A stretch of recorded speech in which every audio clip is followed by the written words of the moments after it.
to get started in just a few minutes, everybody. So just hang tight. If you want to go ahead and say hello to us in the chat, you can do that. Tell us where you're calling in from. If you're already curious about certain brain-related citizen science projects, you could go ahead and tell us about that. If you already have questions or stuff at the top of your head, say that in the chat too. We have Jotham from New Jersey. Very exciting. Thanks for being here. Jotham is an expert at this point. He's attended every Hack Your Brain, so he's our expert. Super exciting. Fantastic. And we have Manuel Nino from Florida. Very exciting. Welcome, Manuel. I recognize that name. There's Peg. Hello, Peg. Long time no talk. So glad you're here. Peg has worked on some really awesome citizen science projects before. Oh, awesome. I'm just gonna pop over here and see. We're gonna get started in just a few. Everybody want to give everyone a chance to join, get situated, get ready.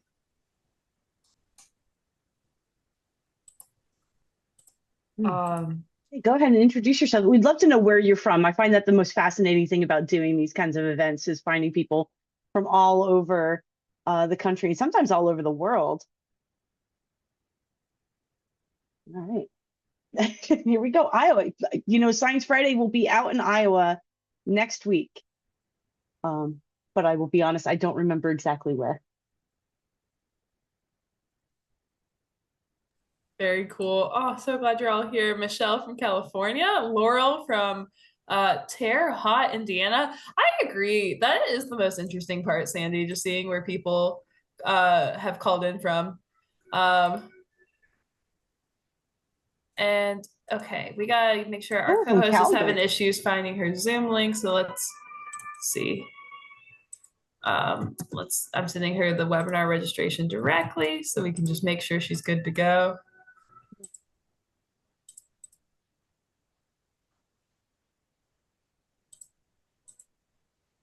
Ames, Iowa. Thank you.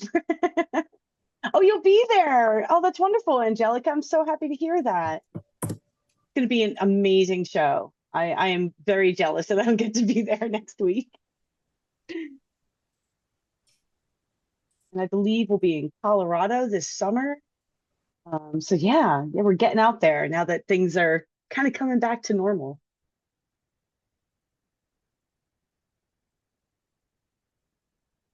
Let's see. It looks like she's registered and it's still not giving her a link. Yeah, so our co-host, she's amazing. She's worth waiting for, everybody. She really is. She's fantastic. But she's in rural Texas, and I know sometimes the internet can give her a tough time. So we can just be patient for a few minutes. And the pegs in Cape Cod, very cool. Actually, maybe while we wait on Jill, I can do a little bit of the intro. So I'll go ahead and I'll just share my screen and walk us through. Much. Yeah, of course. I'm just happy that everybody's here and we're all here ready to learn.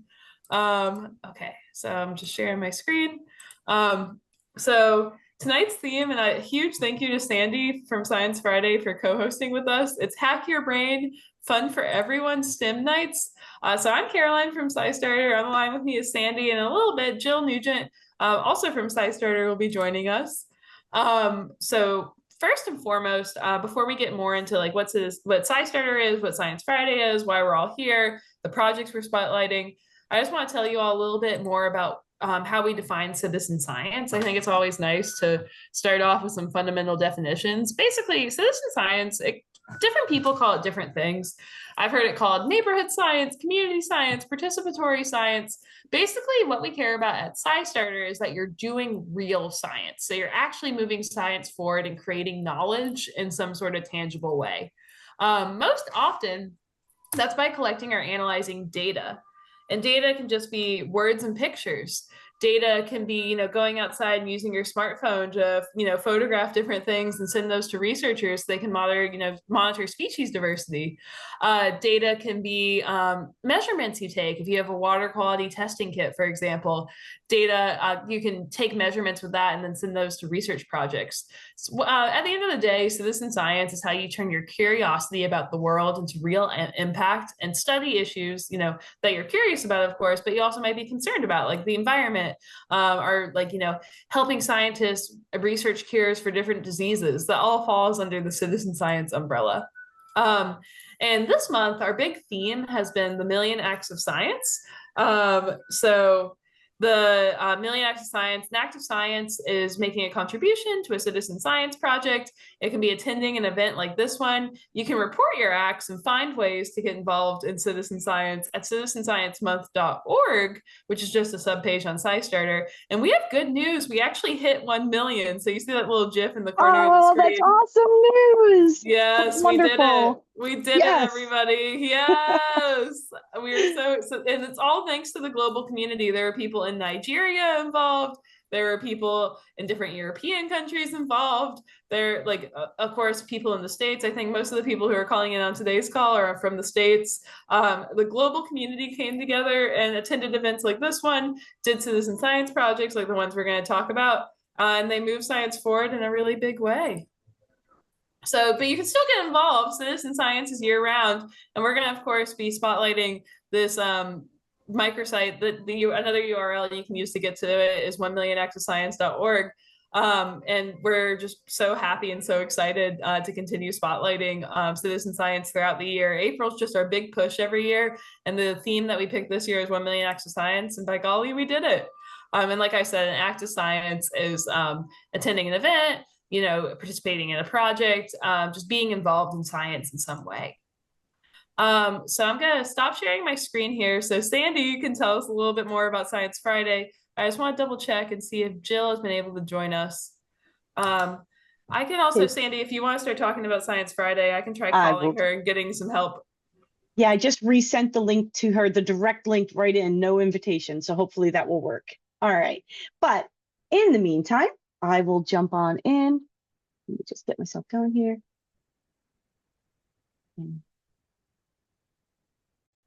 All right. So yeah, Science Friday, for those of you that haven't met us before, we are a 501c3 nonprofit, and our goal is basically to just increase the public's access to science and scientific information and to get folks really excited about science. So obviously, it's a really good pairing between SciStarter and Science Friday because we are both, as they would say, mission aligned. But we share science with folks through a variety of different ways. Notably, public radio. So you can listen to us every week on Friday, usually at around 2 p.m. Eastern. You can also check us out on the web. We have digital videos, we have digital articles, we have lessons and activities, which we're going to learn more about today. All kinds of live events that we do, as I was kind of chatting about earlier. And then, of course, citizen science. And so you can check us out at sciencefriday.com. If you want to get fun activities directly to your inbox every month, join our newsletter. We do not sell your emails or anything like that, but that's an easy way to make sure that you've got fun activities to do all the time. Yeah, so if you haven't already done so, into the webinar chat, why don't you tell us a little bit more about yourself, not just where you are, but are you working with a public school, charter school? Are you at college? Are you a library, museum? Out of school time, like an after school program, camper club? Are you a family or a homeschooler? We'd love to just get to know a little bit about where you're doing science and what that looks like for you. Oh, an emerging science center and museum. We've got a lot of museums here today. Ooh, that's super exciting. Oh, wow. Yeah, so I mean, and it doesn't matter where you do science, right? It's that you're doing real science and that you're getting out there and participating. That's really what we're looking for. So we've got we've got some homeschoolers here, summer programs, Natural History Museum. Oh my goodness.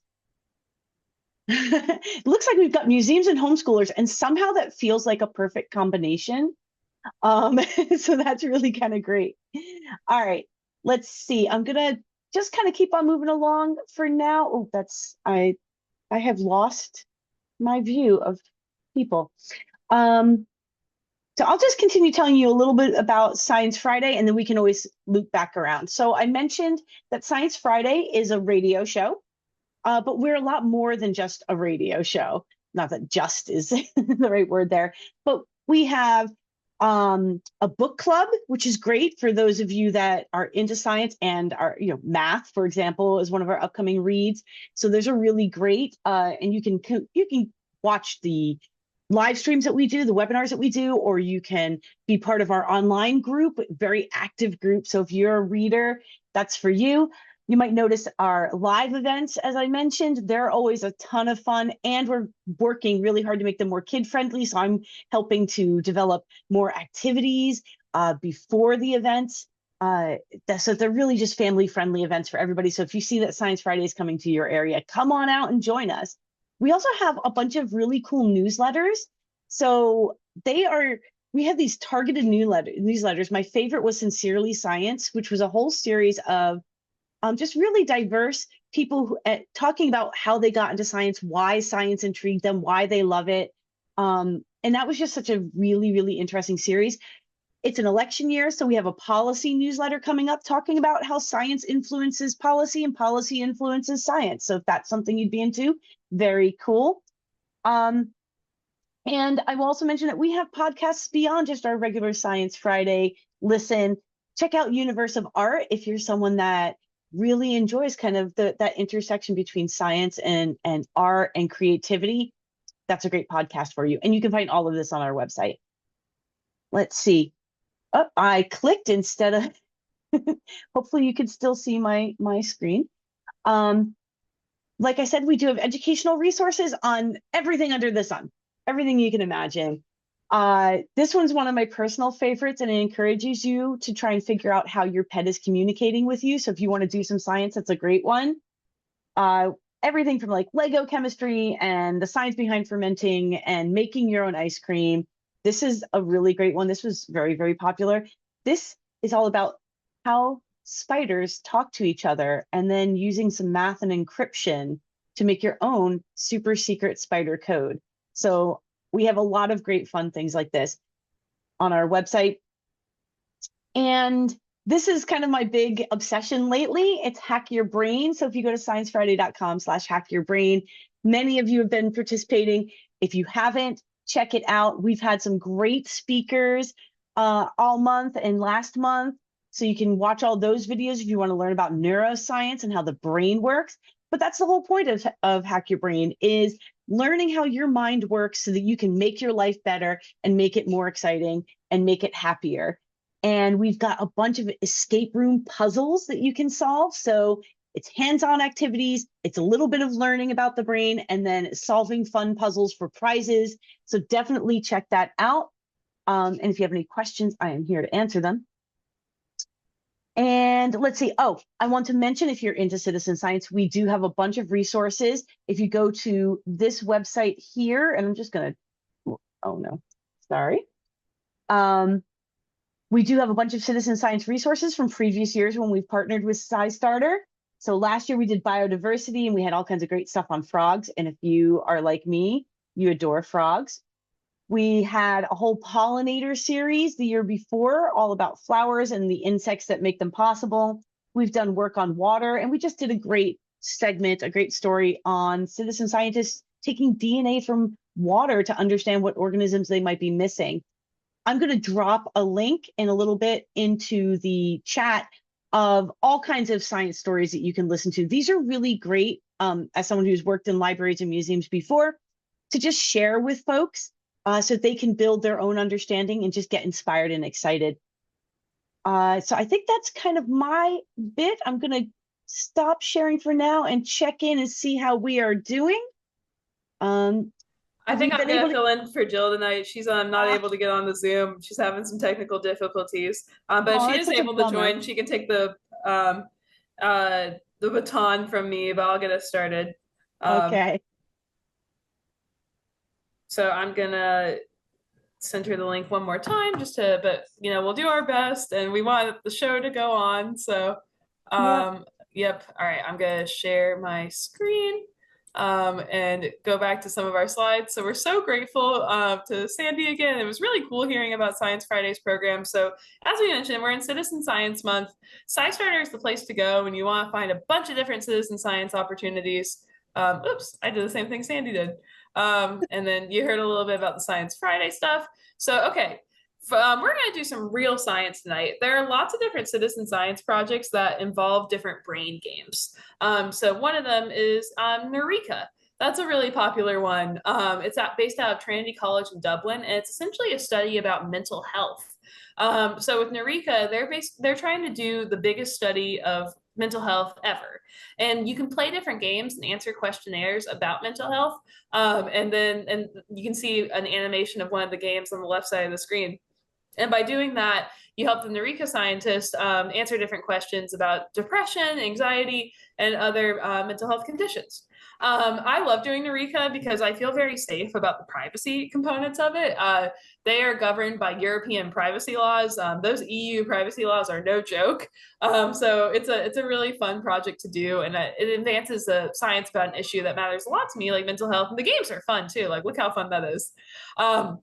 Stall Catchers, which we're all going to do together in a minute, is a really cool project where, and there are some real brain connections with that one, but the brains are actually mouse brains or mice brains. I don't know what's grammatically correct there. If anyone knows, put that in the chat.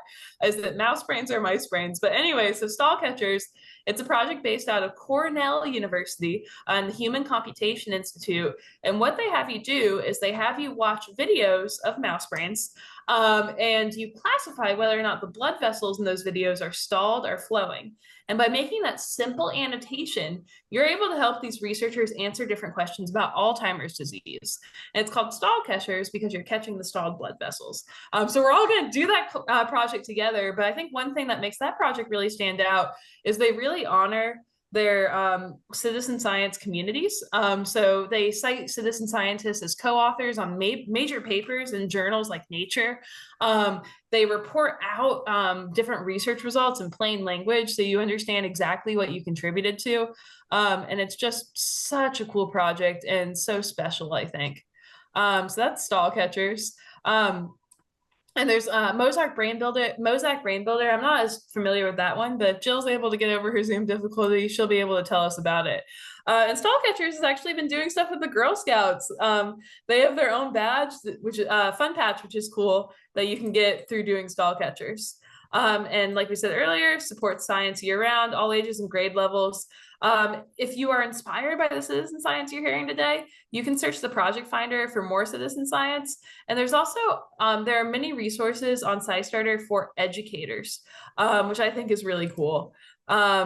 So you can explore scistarter.org/education to find those different things. But I think it's time that we take action and do a brain-related citizen science project. Even though we've already hit 1 million acts of science, which is so exciting, we're going to dive right in and we're going to do Stall Catchers. And all of our partners listed on these slides, thank you. So I'm going to stop sharing my screen for a second, and I'm going to get Stall Catchers on up so we can all participate live together. Okay.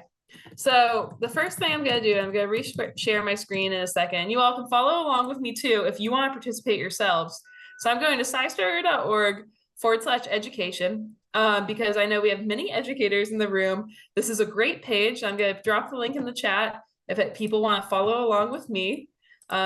Here it is, scistarter.org/education. And we have things sorted by grade level. So we've talked a lot about what citizen science is tonight. You all got that definition. And another misconception we deal with a lot at SciStarter is I'll describe what we do and why I think citizen science is so cool. And they say, oh, awesome. I'll tell my cousin about it. She has little kids. Or, oh, maybe this is something the fourth grader in my life can do. And I say, sure, those people can do citizen science. Anyone of any age can do citizen science, but it's for all ages. I've done citizen science with groups of retirees before, for example, or Verizon employees. But on this page, we know that citizen science can be such a valuable tool for learning. So we've tailored things for educators. So there are special resources here about SciStarter for educators. I know educators care so much about, the next generation science standards. We have information about them on this page. Supplementing materials that you can bring into your classes. Jill Nugent from SciStarter has written a number of articles for the National Science Teaching Association. So we got them here.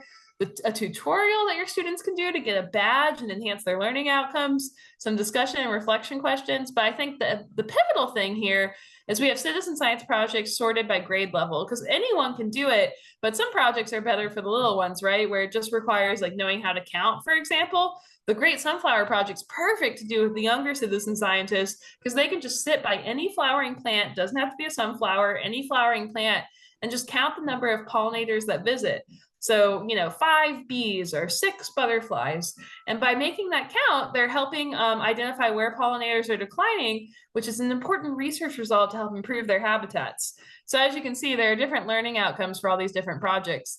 But stall catchers is on this page. So it's one of my favorite brain-related citizen science projects. And if you want to do it with your learners, the stall catchers team has created a number of educational resources that are linked to on this page. Like the science of stall catchers, some downloadable materials, different blogs and media articles about how students have participated in stall catchers, which is always very inspiring. The main reason I wanted to direct you all to this page is because we have such an educator heavy focus. So I wanted you to have that for later. But I'm going to reshare with sound, because I always think with citizen science, it's important to know the people behind a project. So I'm going to play a clip from Pietro Michelucci, the creator of stall catchers. All right, let's roll the clip. Hi, my name is Pietro Michelucci, and I lead the Eyes on ALS project, a citizen science project to speed up Alzheimer's disease research. But we need your help. So we created an online game called Stall Catchers. The basic idea is this. We give you a virtual microscope, and through this online microscope, you look inside the brain of a mouse. In particular, at the blood vessels in the mouse brain. And then we draw an outline around one of these blood vessels and ask you a simple question. Is the blood in that blood vessel flowing, or is it stuck? When it's stuck, we call it a stall, which is why we call the game Stall Catchers. So that's the basic idea. We show you a blood vessel and you tell us if you think it's flowing or stalled. By playing Stall Catchers, you join a supportive community of catchers, and you can learn about Alzheimer's disease in the process and hopefully also have a bit of fun. So we hope you'll give it a try and help us speed up Alzheimer's research. Thanks. So that was Pietro. I think he's super cool. So it's always nice to see the person who your data is helping answer different questions. All right, so we are now on stall catchers. One thing to note, once I click that participate button, I'm already logged into SciStarter. You all should make your SciStarter accounts if you haven't already. So go ahead, follow along with me, make your accounts.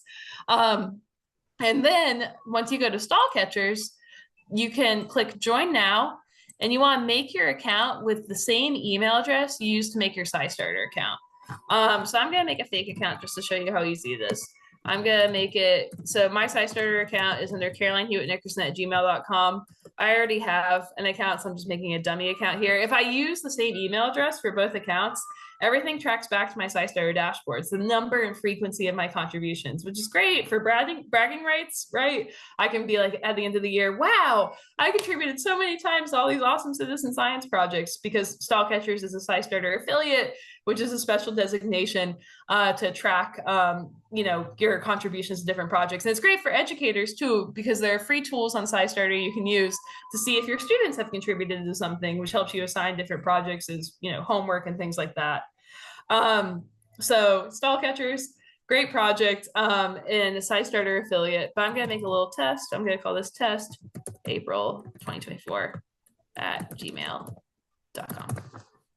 Okay. And I get so many Stall Catchers emails. I'm gonna uncheck that because I have an account already. Oh, that name is already, oh yeah, because I have an account already. So we're gonna click join now. We're gonna call it C. Nickerson Test April 2024. All right, we're in. The reason I did this is I wanted to go through the tutorial with all of you. And if you want to go ahead and participate on your own, make your SciStarter account, make your stall catchers account, use that same email address so everything tracks back, and let's get started. So welcome to Stall Catchers, a game that speeds up Alzheimer's research. Let me show you the interface briefly. This is the virtual microscope. It plays close-up movies of blood vessels in the brains of mice. Move the slider back and forth to play the movie. You can see the movie frame number on the bottom right. So you can see this is frame 50, 52, 55, 57. And there we go. Movie frames correspond to consecutive layers of the brain tissue.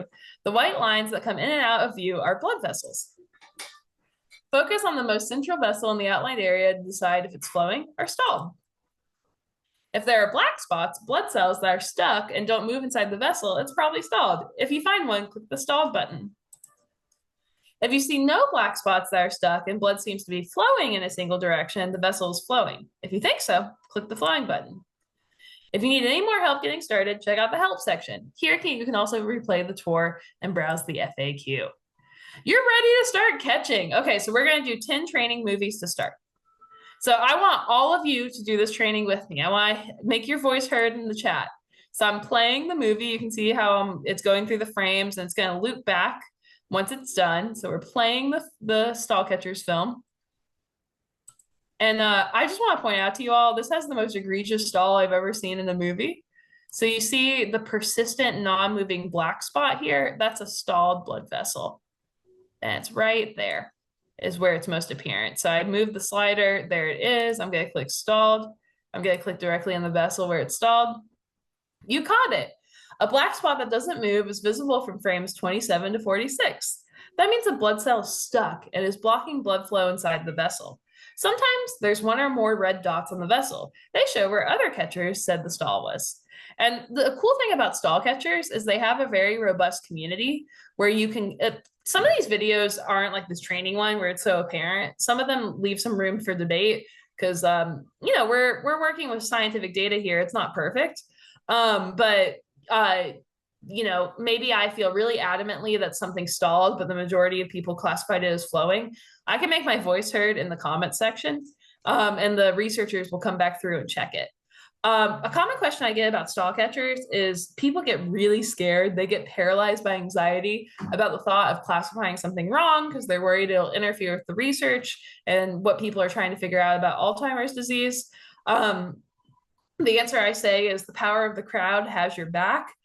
With stall catchers, you have an accuracy score of how often you, what's it called? How often you correspond with other catchers. So if you are worried about being wrong, if you don't agree with other catchers, most of the time your classifications be weighted a little less, and that should give you some peace of mind. And multiple people look at each one. And Stall Catchers has done many studies seeing how robust these contributions are, and they're very robust, which is great. Okay, let's do another training video. And this time I'm not going to answer for you. I'm going to have you guys answer. I'll let it play on a loop. So I'm going to zoom in just to make it easier to see. So we're looking at the circled area. We're looking at the main blood vessel in the circled area. And the way you know what the main blood vessel is it's the one with the shape that most closely matches the shape of the circled area. I want you all to tell me if you think this blood vessel is stalled or flowing, if you see any stalled. So I'm going to look in the chat. What do you all think? Is it stalled or flowing?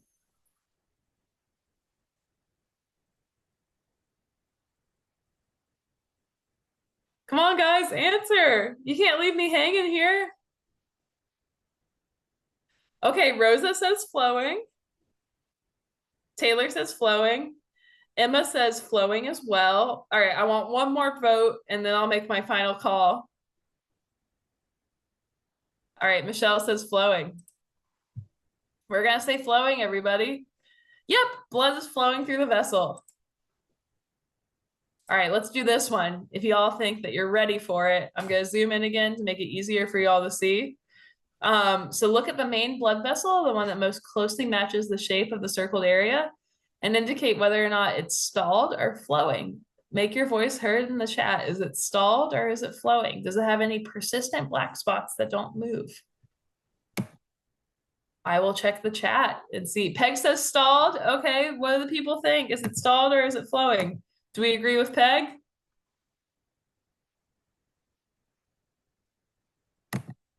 Stalled. Okay. Rosa says flowing. We have a dissenter.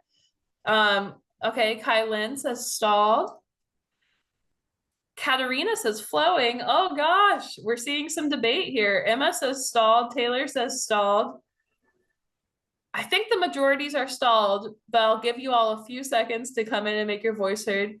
Laurel says flowing. Okay, I think we're gonna go with let's see. Ooh, I think stalled. I think stalled. The reason why, and we'll see if I'm wrong, is you see these persistent black spots here. They don't move. They would have moved down the blood vessel if they weren't stalled. So I'm gonna say stalled. Oops, there were several black spots, but they were moving. Okay, I was wrong. All right, we'll try again. So it's the same video. We're playing it again. And we can say flowing. And just so y'all know, in the main this one trips me up every time. Yeah, Emma, that's why they put it in the training. They really want to test us. But yeah, oh, I see Peg's online, Peg's account. That's exciting. If everybody else made their accounts, we could even make our own team if we wanted. And that's another thing too, because I know many of you are educators. You can do this thing where you create a league and you can have different teams of people compete against each other to see who can catch, classify the most videos and get the most citizen science done. So I'll give you an example of a league that I made, Verizon, that's the one I was looking for. So I had a bunch of Verizon employees a while back fight it out. And they all were in different business units and it was really fun. And as you can see, the engineering team won. They did really well. And who was second? The All Verizon Squad. That was just my catch-all team I made for people who didn't want to join with a specific business unit. So yeah, you can make a league, educators, and have your students compete against each other. That's always fun. I think one thing with citizen science that you can really use as an educator is it doesn't just have to be about the subject matter, because Style Catchers is great because they have all these research articles and you can really dive deep into neuroscience related to it and the actual questions they're answering. But you can also use it to teach civic engagement and the value of volunteerism and the humanities, right? Because you can have people reflect on what they're doing and why it's valuable and important, and different questions related to the human existence. So citizen science, I've seen English teachers use it to great effect. I've seen, it's not just for science teachers, it's for all types of educators. Informal educators, if you're at the Science Museum, you can embed citizen science into the museum experience to really enrich the experience. The list goes on and on. Okay, but what do we think about this one, everybody? So I'm just gonna play it. I'm sliding the slider. Do we think this one is stalled or flowing? I'll play it on a loop and see what y'all think. Rosa says stalled. Oh, Emma, great idea. Having everybody join the SciStarter team for the catch-a-thon. Yeah, go for it, everybody. Join that team. All right, Angelica says stalled. Kylan says flowing. Stalled from Laurel's end. Oh gosh, I don't know. I need a deciding vote. Emma, what do you think? I trust your opinion very much. Do we think it's stalled or flowing? Taylor says flowing. I think it is stalled. Sorry, I unmuted. Is it actually working? Oh, hi, Emma. Hello, sorry. No worries. I think it's stalled. This one is another one that kind of trips me up though, because it's kind of slower moving than the rest, but I see like 3 spots where it could be stalled. Peg says stalled. Oh gosh, I don't know what to pick, team. I'm just gonna pick stalled. Okay. We'll see if we're right. They give us the tricky ones in the training. I think this could be a stall right here. Yeah. Correct! Woo! Okay, let's do one more stall catchers video and then I can pivot us to Neureka as part of our brain citizen science fun. The leaderboard is live and SciStarter is winning, so you'll be joining the winners. Emma, that is a great motivation. I love it. So if you really love this, continue it. And then I'm dropping the link for the leaderboard so you can save it for later and check out how awesome you are. Awesome. All right, so what do we think for this one, everybody? Do we think stalled or flowing? I'll let you guys decide this time. I won't give any input. I can feel the people pondering. Laurel says flowing.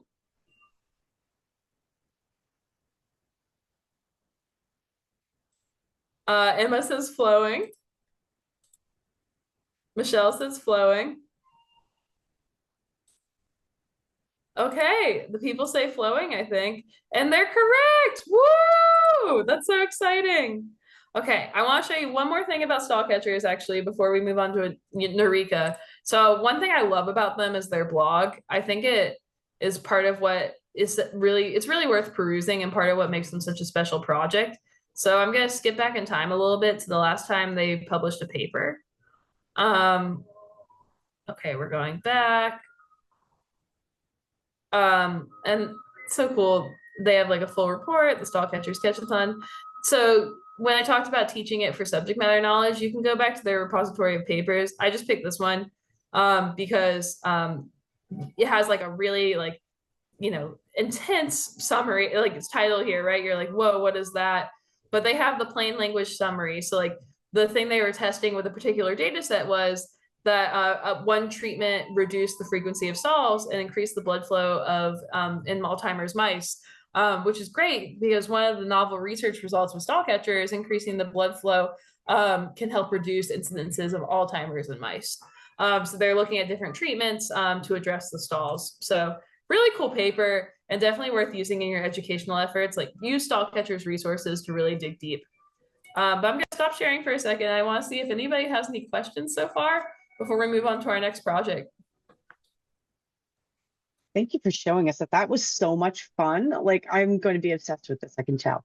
It's a great project. I know some people, you know, are stall catchers pros, so they were in here like helping me out. Now Emma has played her fair share of stall catchers, which is awesome.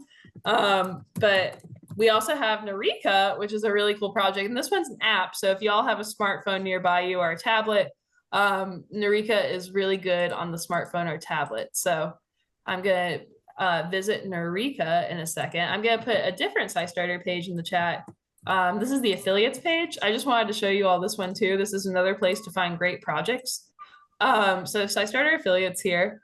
So affiliates, as I mentioned earlier, those are those projects, like there are thousands of projects on the database, but the ones that have gone the extra mile to implement the affiliate tracking, where most often it's when you sign up with, some of them have different steps, but usually you just use the same email address for your SciStarter account and your project account with the affiliate, and it all tracks back to your dashboard.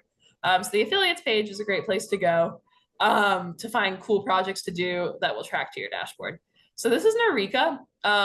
It's a project where you can improve mental health and dementia research. And I'm actually going to play a video for this one too. I want to make sure I'm sharing my sound before I do. Okay, perfect. Because once again, I think it's great to hear from the scientists themselves. So let's play it.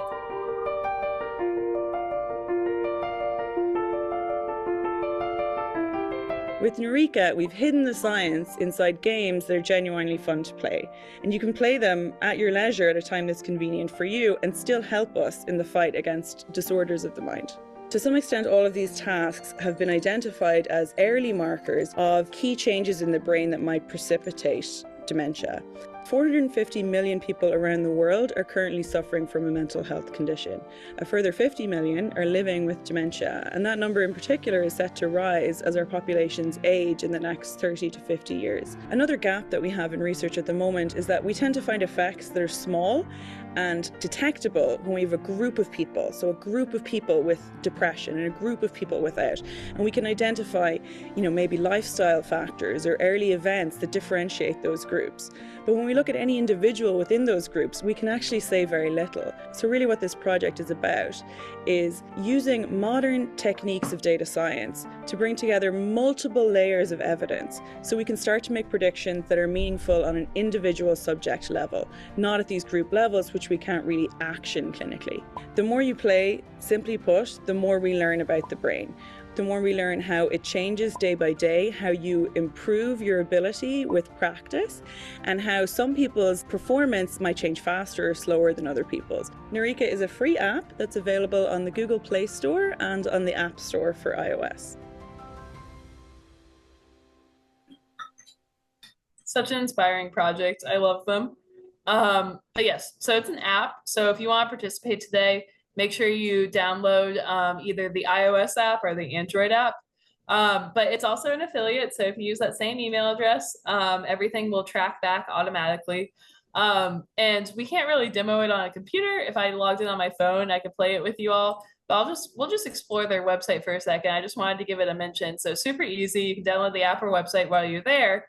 But they have, one thing that's cool about them is they have like lots of different types of games. So we can show here.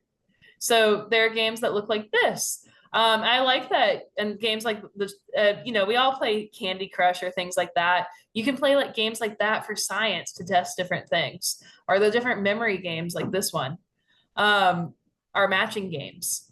So cool. So I'm just demoing the different parts of the app that you can play, and the different types of your behavior you can track. So very cool. And the people are loving it. And I like that they've been covered by a number of different news organizations.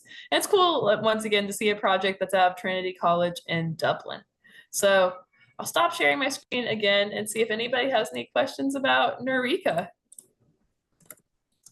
I mean, Sandy, you've been in the hack your brain space for a while. Is there anything that comes to mind on your end about Neureka? Well, what I love about it is the variability. We talked a lot as we were designing Hack Your Brain about reward structures and like how you keep people motivated working on something, especially when you're trying to get them to learn. And what I love about Neureka is that they have something for everyone. So like there's always like a way to get involved, and it really is the payoff of playing like a Candy Crush and such. So I love that. And then the idea that you're contributing to research that's so important, because I know a lot of the kids that were doing Hack Your Brain with us, they're younger, they may not be thinking about dementia, but hopefully they will live nice, long, happy lives. And a lot of research shows that you just got to keep your mind active and keep those connections forming, because that's how your brain works. It forms connections. And if you don't use a connection, it doesn't keep those connections. So the more that you play games like this, it really does keep your brain active. And that's one of the best things you can do to guard against problems in later life. So it serves you now, it serves you later, and it's a lot of fun. So like, why wouldn't you do that? Yay! So amazing. So to close this out today, because you guys got a taste of stall catchers and actually made some classifications with me via the training videos, which is super fun. And you got a demo of Neureka. You got to see what the app looks like and hear from this project scientist via video about what they're studying. I'm going to show you how to use the project finder to find your own brain-related citizen science project. So as you can see, I'm logged into SciStarter. So I can type in brain, and brain projects will pop up. So there's the Mosaic Brain Builder project that Jill was going to spotlight if she's able to join, but we can explore together for a minute. So, okay. So this is the classic use of the SciStarter project finder. So it's out of the University of Washington. It looks like they're tracing neurons in different brain regions and different organisms. And oh, it's cool. It's another game-related citizen science project. I love that the brain projects and the gaming projects go hand in hand. So the mission of this project is to have humans resolve and trace objects in 3 dimensions. So you want to discover new 3-dimensional neuronal, so your neurons, the building blocks of your brain, arborization patterns. So cool. So you're basically playing a game to answer different questions about neuroscience. So if I'm an educator, I can use this free tool called SciStarter List. And I really want to make sure we cover that before we close up today. So I'm going to call this list Brain Games for my students. And there we go, Brain Games for my students. And now I have a list. And I'm going to add another brain-related citizen science project to my list. I'm going to add this Brain Explorer research app. So this is out of University College in London. And similar to Neureka, where you're playing games. It's not a SciStarter affiliate, but it's still super cool. So it doesn't track back to your dashboard, but it's still answering worthy research questions. So they want to find out why some people have problems with their emotions, mood, and behavior, and others do not. So they've designed their games intentionally. So as you play them and you answer those questionnaires, you help them assess those questions. So I'm also going to add this one to Brain Games for my students, which I can type in. This case, since did the list appear last time? Okay, we'll make another one. Brain Games. I didn't save it. So for my students. And then there we go, add to list. Okay, and let me make sure I get Mosaic Brain Builder on that too. Brain games for my students, add to list. All right, I'm gonna go to my list. And I have this list called Brain Games for my students. I accidentally made two, but we'll just look at this one. So you can see here, you have the list view, and you can edit your list and your dashboard to include different things. So maybe for my list, I want to say students, make sure you do a project on this list and then write an essay about it. Email the essays to me. And then I could say, if I wanted to add more information about a project, I could say, do this project by June 9th, or whatever I want to say. And then I have the list URL. I can go back to my list.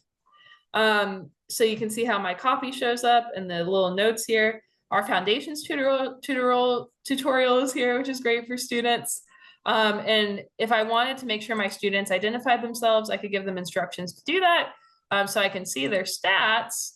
So no one's looked at my list yet, but if someone does and they have a SciStarter account and they've chose to identify themselves, their first and last name, the project they did, and their number of contributions, if it's an affiliate, will pop up. So it's just a helpful tool for you all to share these citizen science projects with your community. And leverage SciStarter resources as educators.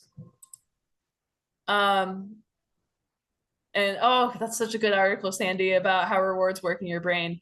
And yes, that's that Mosaic project, which is really cool, and I'm excited to explore later. And thank you so much for showing us how to make a list like that. I am absolutely going to do that for all of our Hack Your Brain participants and share that out to our community today. That is so awesome as an educator to be able to put that all together in one place. That's amazing. Thank you.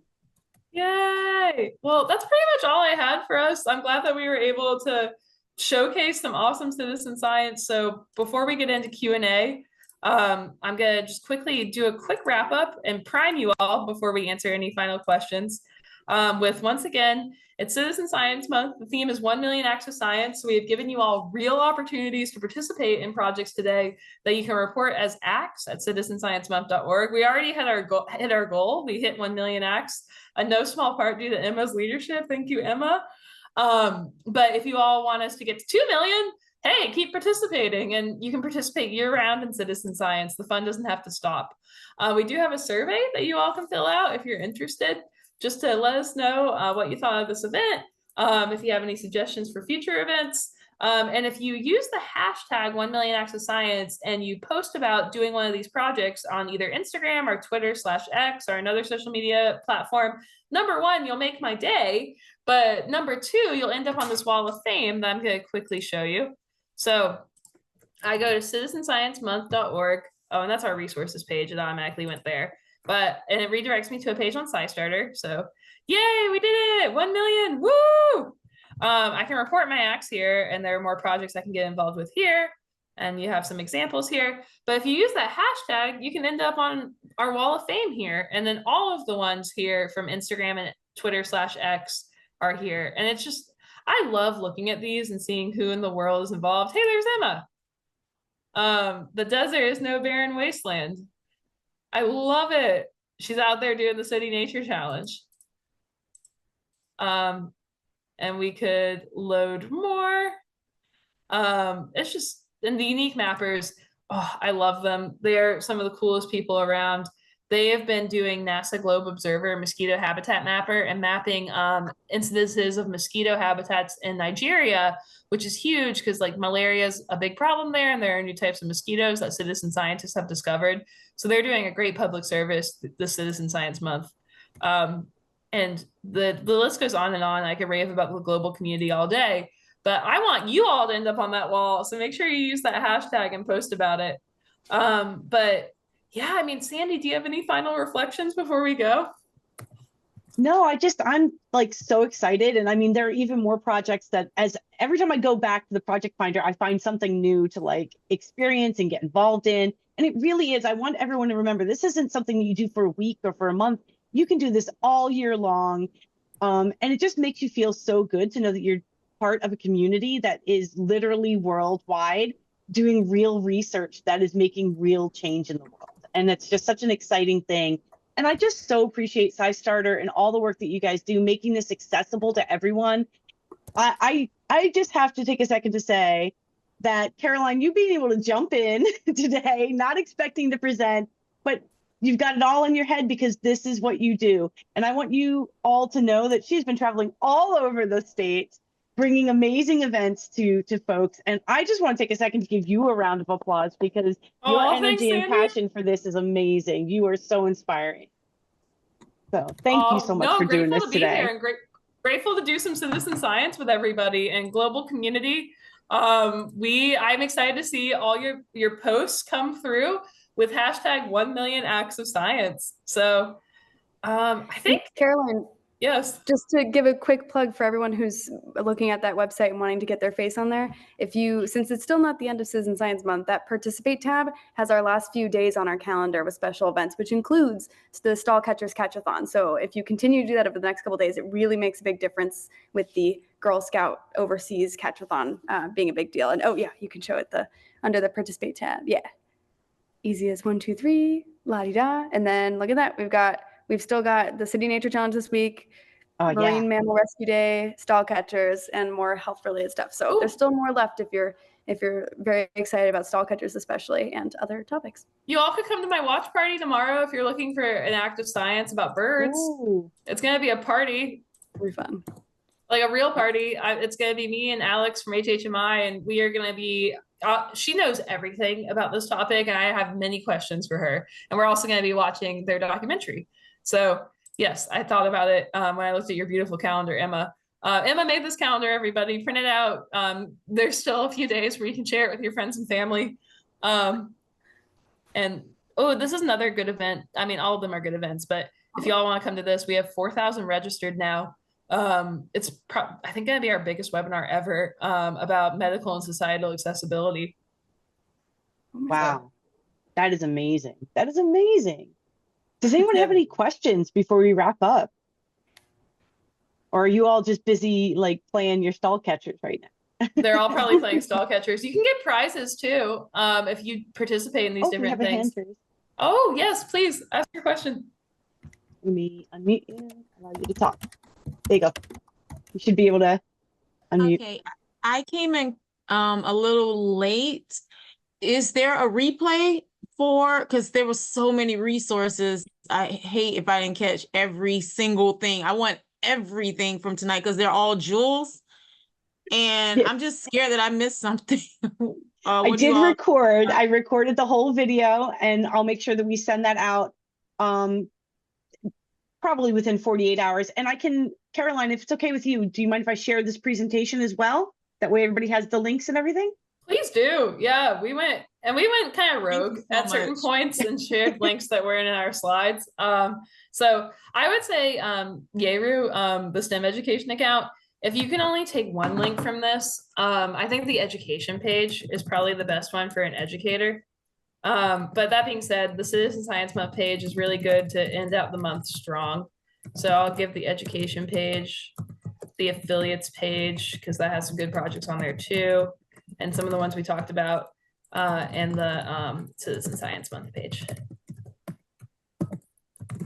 So those would be the three, I guess, keynote links. But I mean, also Science Friday has lots of links. So peruse them at your leisure and let us know which ones are your favorite, because that's always good data for us to have too.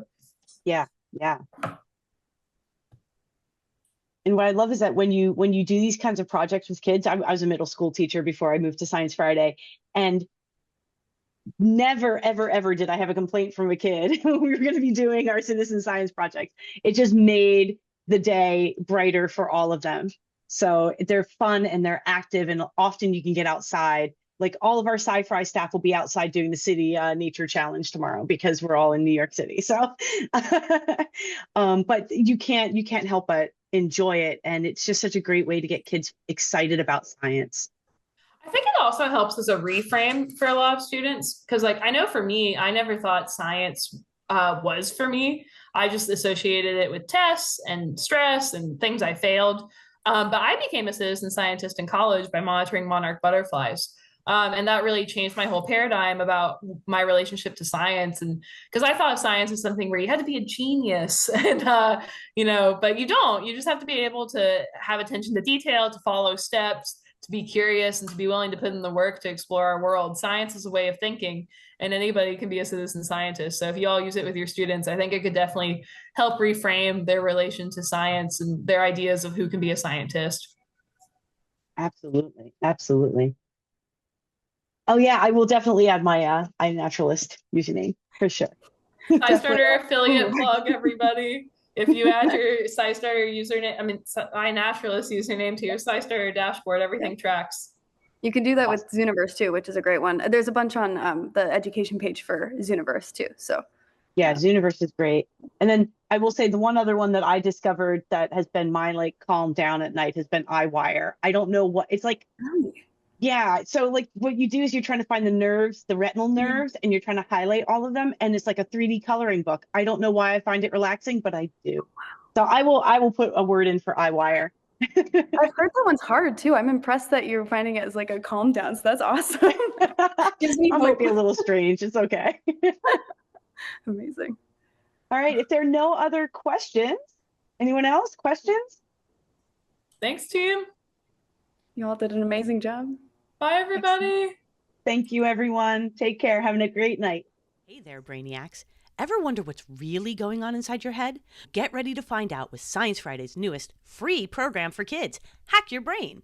Join us this spring for a 5-day escape room adventure with intriguing puzzles, exciting experiments, and fun online events for everyone. No neuroscience degree required. Just bring your curiosity. Go to sciencefriday.com/hackyourbrain to sign up now. Unlock the mysteries of your mind at sciencefriday.com/hackyourbrain.